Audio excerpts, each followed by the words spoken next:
Hello दोस्तों, स्वागत है आप सभी का आपके अपने यूट्यूब चैनल ऑनलाइन स्टडी में। मैं ऑनलाइन स्टडी की ओर से मनीष कुमार एक बार फिर आपका हार्दिक स्वागत करता हूं। दोस्तों, आज की इस वीडियो में अपन एनटीपीसी एग्ज़ाम के लिए जीके जिसके कुछ और इम्पोर्टेंट क्वेश्चन करेंगे जो कि आपके एग्ज़ाम के लिए काफ़ी ज़्यादा इंपॉर्टेंट है।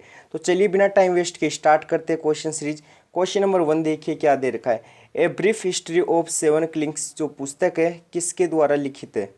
Marlon James, Andy Merino, Aravind Adiga, Aurobindo Ghosh. इसका राइट आंसर दोस्तों होगा मार्लोन जेम्स, इसका राइट आंसर होगा। ठीक है, इनके द्वारा ये बुक जो है लिखित है। दोस्तों, इस बुक के लिए इनको ना 2015 में बुकर प्राइज़ भी मिला था। ठीक है, इनको बुकर प्राइज़ मिला था कब? 2015 में इस बुक के लिए। ठीक है, तो ये आपको ध्यान रखना इंपॉर्टेंट क्वेश्चन है। दोस्तों, फिर मैं बात करता हूँ कि एंडी मेरिनो की जो बुक है उनका नाम बताइए। तो ध्यान रखना नरेंद्र मोदी ए पॉलिटिकल बायोग्राफी। लिखो नरेंद्र मोदी ए पॉलिटिकल बायोग्राफी। ठीक है, ये इनकी फेमस बुक है और ये एग्जाम में काफ़ी ज़्यादा पूछी गई बुक है। दोस्तों, फिर मैं बात करता हूँ कि अरविंद घोष की जो पुस्तक हो जाएगी वो कौन सी हो जाएगी। तो ध्यान रखना द लाइफ डिवाइन। ठीक है, द लाइफ डिवाइन जो पुस्तक हो जाएगी वो किसकी हो जाएगी? वो हो जाएगी अपनी अरविंद अडिगा की। दोस्तों, अगर मैं बात करता हूँ द वाइट टाइगर, ठीक है, तो ध्यान रखना द वाइट टाइगर जो पुस्तक होगी वो किन की होगी? वो होगी अपनी अरविंद अडिगा की। ठीक है, ये भी ध्यान रखना इंपॉर्टेंट क्वेश्चन है। द वाइट टाइगर किसकी होगी? ये हो जाएगी अपनी अरविंद अडिगा की। अरविंद घोष की हो जाएगी द लाइफ डिवाइन। ठीक है, चलिए नेक्स्ट क्वेश्चन देखिए दोस्तों। नेक्स्ट क्वेश्चन आपको पूछा है रविंद्रनाथ टैगोर को गुरुदेव की उपाधि जो है किसने दी थी? तो ये दी थी महात्मा गांधी जी ने। अच्छा, कब दी थी? ये क्वेश्चन आपको पूछ ले तो ध्यान रखना 1915 में दी थी। कब दी थी? 1915 में दी थी। अच्छा, मैं बात करूं जो गांधी जी को महात्मा की उपाधि दी थी वो किसने दी थी? वो दी थी रविंद्रनाथ टैगोर ने। किसने दी थी दोस्तों? रविंद्रनाथ टैगोर ने दी थी। ये भी क्वेश्चन अच्छा क्वेश्चन है और इम्पोर्टेंट क्वेश्चन है। ठीक है, ध्यान रखना। ठीक है ना, ध्यान रखना। दोस्तों, मुझे बताओ गीता रहस्य जो पुस्तक है वो किन की है? गीता रहस्य जो पुस्तक हो जाएगी वो किन की हो जाएगी? इंपॉर्टेंट क्वेश्चन है, कमेंट बॉक्स में छाप के बताओ फटाफट। चलिए नेक्स्ट क्वेश्चन। निम्न में से किसे अरब सागर की रानी कहा जाता है? दोस्तों, अरब सागर की रानी किसे कहा जाता है? तो ये कहा जाता है कोच्चि केरल को कहा जाता है। किसे कहा जाता है दोस्तों? कोच्चि केरल को कहा जाता है। केरल इसका राइट आंसर होगा। ठीक है, ये बंदरगाह से रिलेटेड क्वेश्चन है दोस्तों। अगर मैं आपसे पूछूं दोस्तों कि है ना तूतीकोरिन बंदरगाह कहाँ है? ठीक है, तूतीकोरिन जो बंदरगाह है दोस्तों वो कहाँ हो जाएगा? वो होगा अपना गुजरात में। कहाँ होगा दोस्तों? सॉरी, गुजरात नहीं, तमिलनाडु में होगा। कहाँ होगा? तमिलनाडु में होगा, ध्यान रखना। अच्छा, मुझे बताइए न्यू मंगलुरु जो बंदरगाह है वो कहाँ पे हो जाएगा? कर्नाटक में हो जाएगा, ध्यान रखना। और विशाखापत्तनम बंदरगाह है वो कहाँ पे हो जाएगा? वो विशाखापत्तनम में हो जाएगा। सबसे गहरा बंदरगाह कौन सा माना जाता है दोस्तों? सबसे गहरा बंदरगाह कौन सा हो जाएगा? विशाखापत्तनम बंदरगाह हो जाएगा। सबसे गहरा जो बंदरगाह होगा वो होगा अपना विशाखापत्तनम बंदरगाह होगा। ध्यान रखना इंपॉर्टेंट है। ठीक है, एक और लिखना पारादीप जो बंदरगाह है दोस्तों वो कहाँ हो जाएगा? अपना ओडिशा में हो जाएगा। कहाँ होगा दोस्तों? ओडिशा में होगा पारादीप बंदरगाह। ठीक है, चलिए नेक्स्ट क्वेश्चन देखिए क्या दे रखा है। नेक्स्ट क्वेश्चन अच्छा क्वेश्चन है। विश्व प्रसिद्ध संगीतकार रिचर्ड वेगनर, ध्यान रखना, रिचर्ड वेगनर के सम्मान में बनाए गए महल का नाम क्या है? Balmoral castle, Neuschwanstein castle, Conwy महल या क्रोमबोर्ग। इसका राइट आंसर होगा दोस्तों option number B, Neuschwanstein castle जो है महल बनाया गया था किनके सम्मान में? रिचर्ड वेगनर के सम्मान में। दोस्तों, ध्यान रखना जापान में जो है जितने भी महल हैं उनमें से टॉप नंबर पे ये महल है। ठीक है, ये इंपॉर्टेंट है। और दोस्तों, ये भी पूछा जा सकता है यूरोप में जितने भी पर्यटन स्थल है उनमें सबसे ज़्यादा पर्यटन स्थल फेमस कौन सा होगा? ये वाला होगा। और जापान में जितने भी महल हैं उनमें से टॉप नंबर का जो महल होगा वो कौन सा होगा? न्यू स्वास्टिन कैसल हो जाएगा। ठीक है, नेक्स्ट क्वेश्चन देखिए दोस्तों। अच्छा क्वेश्चन है, इंपॉर्टेंट क्वेश्चन है, बताइए। क्वेश्चन दे रखा है बलवंत राय मेहता समिति का जो गठन हुआ था किस वर्ष हुआ था? 1986, 1988, 1956 या 1977? इसका राइट आंसर हो जाएगा 1956 में बलवंत राय मेहता समिति का जो है गठन हुआ था। अच्छा दोस्तों, ये जो जितनी भी समितियाँ होगी जो मैं बताऊंगा वो किससे रिलेटेड है दोस्तों? पंचायती राज से रिलेटेड थी। पंचायती राज से रिलेटेड थी, पंचायती राज से संबंधित ये जो है समितियाँ हो जाएगी। इनका गठन कब हुआ था? इसका पहले जो समिति थी बलवंत राय मेहता, इसका गठन हुआ था 1956 में। इसके बाद कौन सी आई थी दोस्तों? अशोक मेहता समिति। ध्यान रखना, अशोक मेहता समिति आई थी। अशोक मेहता समिति आई थी और ये कब आई थी? 1977 से 1978 में आई थी। ठीक है, ध्यान रखना इंपॉर्टेंट है। फिर से आपसे पूछा जा सकता है दोस्तों, कौन सी समिति, ध्यान रखना पीके थुंगन समिति, ध्यान रखना पीके थुंगन समिति, पीके थुंगन जो समिति आई थी वो कब आई थी दोस्तों, ध्यान रखना 1988 में आई थी। 1988 में आने वाली समिति कौन सी हो जाएगी, पीके थुंगन समिति हो जाएगी।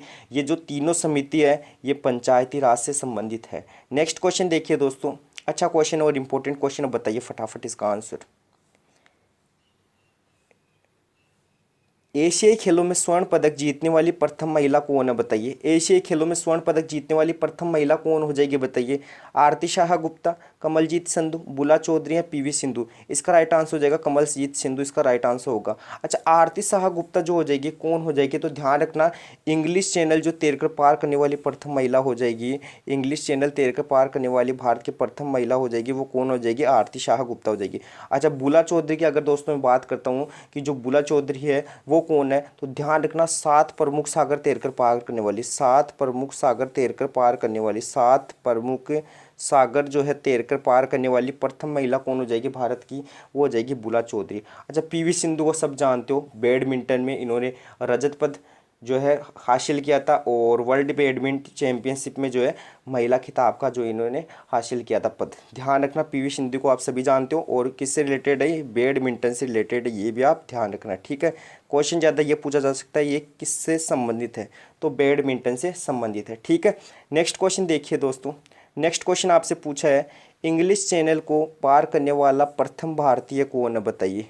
दोस्तों अभी मैंने पीवी सिंधु से बताया, तो इन्होंने जो है ध्यान रखना रजत पद जो है पहली बार जीता था महिला में। ठीक है, तो ध्यान रखना इंपॉर्टेंट क्वेश्चन ये वाला। इंग्लिश चैनल को तैरकर पार करने वाला प्रथम भारतीय कौन हो जाएगा, मिहिर सेन, इसका राइट आंसर हो जाएगा। अच्छा, मैं बात करता हूँ इंडिया के प्रथम ICS। ठीक है, ICS कौन बने थे, बताइए।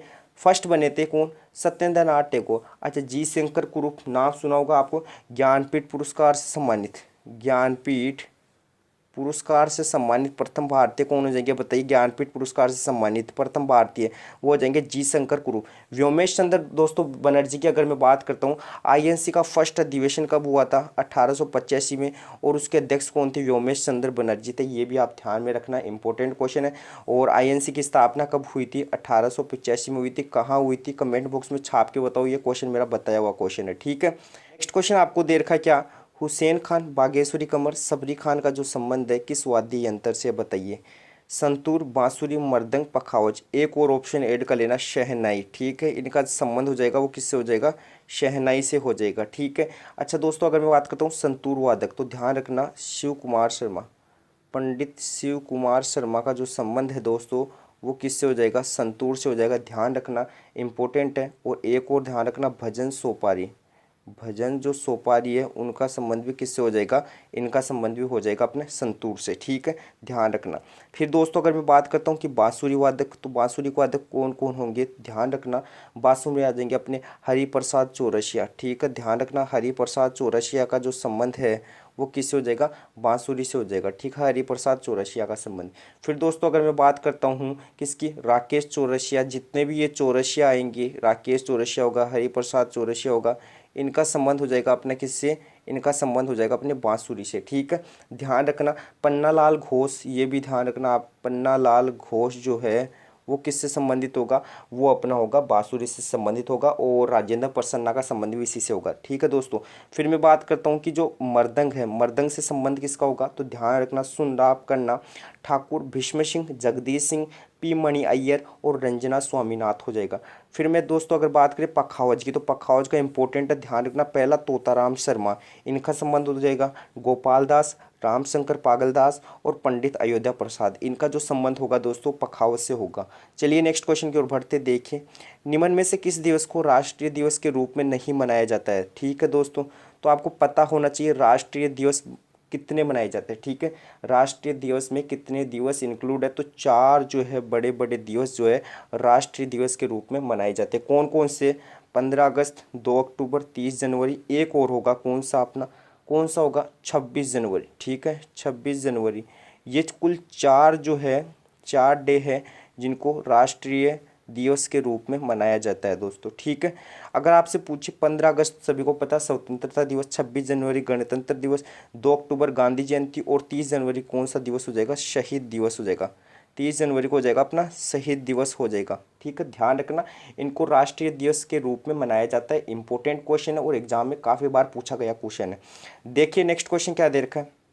नेक्स्ट क्वेश्चन दे रखा है सैडल पीक राष्ट्रीय उद्यान क्या है, ठीक है। सैडल पीक राष्ट्रीय उद्यान कहाँ बताना है दोस्तों। अगर मैं बताऊँ आपको, सैडल पीक जो चोटी है वो भी है, कहाँ की है सैडल पीक, वो हो जाएगी अपने अंडमान व निकोबार की हो जाएगी सैडल पीक चोटी। अच्छा, ये राष्ट्रीय उद्यान कहाँ होगा, अंडमान निकोबार में होगा। जम्मू कश्मीर का कौन सा जगह, ध्यान रखना दाची ग्राम जो नेशनल पार्क होगा वो जम्मू कश्मीर का होगा, इंपॉर्टेंट है। अगर दोस्तों मैं बात करता हूँ काजीनाग की, काजीनाग नेशनल पार्क हो जाएगा, वो कहाँ का हो जाएगा, जम्मू कश्मीर का हो जाएगा, ठीक है। एक और ध्यान रखना जम्मू कश्मीर का, किश्तवाड़ जो नेशनल पार्क है वो भी जम्मू कश्मीर का हो जाएगा। लद्दाख का मैं अगर बात करता हूँ तो हेमिस राष्ट्रीय उद्यान, हेमिस नेशनल पार्क जो हो जाएगा वो कहाँ का हो जाएगा, लद्दाख का हो जाएगा। हेमिस कहाँ का होगा मेरे भाई, हेमिस होगा लद्दाख का, ठीक है दोस्तों। यूपी की अगर मैं बात करता हूँ तो यूपी की ध्यान रखना दुधुआ नेशनल पार्क हो जाएगा, वो कहाँ हो जाएगा दोस्तों, यूपी का हो जाएगा, ध्यान रखना इंपॉर्टेंट है। अच्छा मुझे बताइए मुदुमलाई जो तमिलनाडु का है वो भी आप ध्यान रखना, चलो इसको तो मैंने बता दिया, मुदुमलाई जो है तमिलनाडु का होगा। एक मुझे बताइए कमेंट बॉक्स में छाप के, बुक्सा नेशनल पार्क कहाँ का है, बुक्सा नेशनल पार्क कहाँ का हो जाएगा, बुक्सा नेशनल पार्क कहाँ का होगा बताइए। नेक्स्ट क्वेश्चन देखिए दोस्तों, नेक्स्ट क्वेश्चन बताइए फटाफट, राष्ट्रीय ध्वज की लंबाई व चौड़ाई का अनुपात क्या होता है, राष्ट्रीय ध्वज की लंबाई और चौड़ाई का अनुपात क्या होता है, कमेंट बॉक्स में छाप के बताओ फटाफट इसका राइट आंसर बताइए। इसका राइट आंसर क्या होगा भाई, इसका राइट आंसर होगा 3:2 होगा, ठीक है। लेंथ तो होगी 3 और जो विड्थ होगी वो क्या होगी 2 होगी, ठीक है। जिसका क्या होगा लंबाई व चौड़ाई का अनुपात क्या होगा 3:2 होगा, ध्यान रखना। अच्छा दोस्तों अगर मैं बात करता हूँ भारतीय राष्ट्रीय जो ध्वज है इसको अपनाया कब गया था, ध्यान रखना 22 जुलाई 1947 को अपनाया गया था, ध्यान रखिएगा। फिर दोस्तों अगर आपको पूछ ले ध्वज में कितने रंग होते हैं तो 4 रंग होते हैं, ये भी आपको ध्यान रखना, कितने रंग होते हैं, कुल 4 रंग होते हैं। और दोस्तों 3 रंगों की पट्टियाँ होती है, 3 रंगों की क्या होती है दोस्तों, पट्टियाँ होती है। ये भी आपसे पूछा जा सकता है क्वेश्चन। दोस्तों अगर मैं बात करता हूँ कि इसमें है ना, इसमें जो तिलिया होती है कितनी होती है तिलिया, 24 तिलिया होती है, ध्यान रखना, ठीक है। एक नीला रंग का अशोक चक्र होता है जिसमें तिल्ली कितनी होती है, तिलिया होती है 24, ध्यान रखना। और राष्ट्रीय ध्वज संहिता कब लागू हुई थी, 2002 में, ठीक है। राष्ट्रीय ध्वज संहिता लागू कब की गई थी, 2002 से लागू की गई थी। चलिए नेक्स्ट क्वेश्चन देखिए। नेक्स्ट क्वेश्चन आपको पूछा है राष्ट्रमंडल खेलों की जो शुरुआत हुई थी कब से हुई थी, ठीक है। राष्ट्रमंडल खेल जो शुरू हुए थे दोस्तों वो कब से हुए थे आपको बताना, फटाफट बताइए। 1896, 1930, 1934 और 1951। इसका राइट आंसर क्या होगा दोस्तों, कॉमनवेल्थ गेम कब से स्टार्ट हुए थे, 1930 से स्टार्ट हुए थे, ध्यान रखना। और पहली बार जो ये कहाँ हुए थे ये बताओ कमेंट बॉक्स में, तो ध्यान रखना हैमिल्टन कनाडा में, ठीक है। हैमिल्टन कनाडा में आयोजित हुए थे पहली बार, हैमिल्टन कनाडा में जो है पहली बार आयोजित हुए थे, ध्यान रखना इंपॉर्टेंट है। और 2022 में कहाँ हुए थे अपने, 2022 में हुए थे बर्मिंघम में, 2022 में हुए थे अपने बर्मिंघम में, कहाँ, बर्मिंघम इंग्लैंड में हुए थे, ठीक है, 2022 में। अगर दोस्तों आपसे मैं पूछूं 1896 में क्या हुआ था तो ध्यान रखना, अगर आपसे पूछा जाए कि ओलंपिक खेल जो शुरू हुए थे वो कब से हुए थे, 1896 से हुए थे, 1896 से हुए थे। 1896 कहाँ पे, एथेंस, ध्यान रखना एथेंस यूनान में, ठीक है, एथेंस यूनान में। ये यूनान एथेंस में जो क्या हुए थे ओलंपिक खेल जो शुरू हुए थे, इनकी स्थापना हुई थी 1896 में हुई थी, कब हुई थी मेरे भाई, 1896 में हुई थी। या फिर आपसे क्वेश्चन ऐसे ही पूछा जा सकता, आधुनिक ओलंपिक खेलों की शुरुआत कब हुई थी, 1896 में हुई थी, एथेंस यूनान में हुई थी, ध्यान रखना। नेक्स्ट क्वेश्चन देखिए दोस्तों, नेक्स्ट क्वेश्चन आपको पूछा है दीपा कर्माकर का संबंध जो है निम्न में से किस खेल से है, गोल्फ, जिम्नास्टिक, तलवारबाजी या फिर शूटिंग। इसका राइट आंसर हो जाएगा जिम्नास्टिक से इनका संबंध है, ध्यान रखना इंपॉर्टेंट है। अच्छा गोल्फ की अगर मैं बात करता हूँ तो लिखो अदिति अशोक, ठीक है, यहाँ पे लिखो अदिति अशोक, अदिति अशोक, इनका जो संबंध हो जाएगा मेरे भाई किससे हो जाएगा, गोल्फ से हो जाएगा। तलवारबाजी की दोस्तों अगर मैं बात करूँ तो ध्यान रखना भवानी देवी का जो संबंध हो जाएगा वो किससे हो जाएगा, तलवारबाजी से हो जाएगा, ठीक है, ये भी ध्यान रखना। दोस्तों अगर मैं बात करता हूँ शूटिंग की तो शूटिंग से 2 का संबंध ध्यान रखना जिसमें ईशा सिंह काफ़ी ज़्यादा इंपॉर्टेंट है, ठीक है, ईशा सिंह का जो संबंध हो जाएगा वो किससे हो जाएगा, ईशा सिंह का संबंध हो जाएगा अपना शूटिंग से। एक और दिखना क्या, ऐश्वर्य प्रताप सिंह, ये और लिखो ऐश्वर्य प्रताप सिंह, ऐश्वर्य प्रताप सिंह का जो संबंध हो जाएगा दोस्तों वो किससे हो जाएगा, अपना शूटिंग से हो जाएगा। इन दो का संबंध शूटिंग से हो जाएगा, इनका हो जाएगा तलवारबाजी से, और अदिति अशोक का हो जाएगा किससे, गोल्फ से। जवारा व मटकी जो है कहाँ के लोकप्रिय नृत्य, इसको सही कर लेना, इसकी जगह लिख लेना जवारा, ठीक है। जवारा व मटकी जो है कहाँ के लोकप्रिय नृत्य, ओडिशा, झारखंड, मध्य प्रदेश या मिजोरम। दोस्तों अगर मैं बात करता हूँ मिजोरम की, तो मिजोरम का कौन सा हो जाएगा, चाप चार कूट हो जाएगा, ठीक है, ध्यान रखना, चाप चार कूट हो जाएगा। और अगर मैं बात करता हूँ मिजोरम की, तो लिखना छेल्लम हो जाएगा, कौन सा हो जाएगा, छेल्लम, ठीक है। जितने भी कूट से संबंधित आएंगे वो हो जाएंगे अपने मिजोरम के, और छेल्लम कहाँ का हो जाएगा, मिजोरम का होगा दोस्तों। फिर दोस्तों अगर मैं बात करता हूँ कि जो एमपी के हो जाएंगे, तो एमपी के कौन कौन से हो जाएंगे, कमेंट बॉक्स में छाप के बताओ, इंपॉर्टेंट है, इसके जितने भी लोग नृत्य है वो सारे के सारे इंपॉर्टेंट है। जिसमें पहला कौन सा हो जाएगा, जवारा हो जाएगा, मटकी हो जाएगा, ठीक है। मध्य प्रदेश का कौन से हो जाएंगे, जवारा और मटकी हो जाएंगे, और फूल पत्ती हो जाएंगे, ठीक है। एक और लिख लेना, इसका लिखना चाहो तो फूल पत्ती, फूल पत्ती जो हो जाएगा वो कहाँ का हो जाएगा, वो भी अपना मध्य प्रदेश का हो जाएगा दोस्तों। झारखंड की दोस्तों अगर मैं बात करना चाहूँ कि झारखंड का कौन सा होगा, तो लिखना झारखंड की अगर मैं बात करना चाहूँ लिखो सरायकेला कर्मा, ठीक है, जिसमें कर्मा ध्यान रखना, कर्मा एक, तो एक हो जाएगा अपना सरहुल, सरहुल जो हो जाएगा वो कहाँ का हो जाएगा, झारखंड का होगा। मुंडारी, मुंडारी जो होगा वो कहाँ का होगा, झारखंड का होगा, ठीक है, ध्यान रखना। और एक और ध्यान रखना, मर्दाना झूमर, क्या मर्दाना झूमर जो हो जाएगा दोस्तों वो भी कहाँ का हो जाएगा, वो भी अपना झारखंड में हो जाएगा। यहाँ पे देखो मुंडा जनजाति भी पाई जाती है, उस जनजाति के नाम पे ही जो है मुंडारी लोक नृत्य नाम आया है, ठीक है दोस्तों। फिर दोस्तों अगर बात करें लास्ट ओडिशा के, तो ओडिशा के भी कमेंट बॉक्स में छाप के बताओ कि ओडिशा के कौन कौन से होंगे। तो ध्यान रखना इसका एक दो ही है, ज़्यादा कोई है नहीं।